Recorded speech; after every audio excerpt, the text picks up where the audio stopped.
ஆழ்ந்து கேட்டு உள்வாங்கிக் கொள்ளுங்கள். இந்த தத்துவமசி என்கின்ற மகா வாக்கியத்திற்கு நூற்றுக்கணக்கான விளக்கங்கள், பொருளை சொல்ல முடியும்.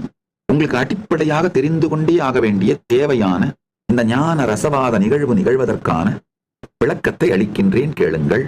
நீங்கள் தேடுவது உடல் நலமானாலும் உங்களுக்குள்ளே இருக்கின்றது, மனநலம் ஆனாலும் உங்களுக்குள்ளே இருக்கின்றது, இனிமையான உறவுகளானாலும் உங்களுக்குள்ளே இருக்கின்றது, பொருளாதாரமானாலும் உங்களுக்குள்ளே இருக்கின்றது, காம சுகங்கள் இந்த உடல் சார்ந்த சுகங்களானாலும் உங்களுக்குள்ளே இருக்கின்றது, பேர் புகழ் என்றும் மனம் சார்ந்த சுகங்களானாலும் உங்களுக்குள்ளே இருக்கின்றது, பரமஞானமாகிய பரமுக்தியானாலும் ஜீவன் முக்தியானாலும் பரமானுபூதியானாலும் பரமாத்வைத அனுபூதியானாலும் உங்களுக்குள்ளேயேதான் இருக்கின்றது, பரமசக்திகளானாலும் உங்களுக்குள்ளேயேதான் இருக்கின்றது.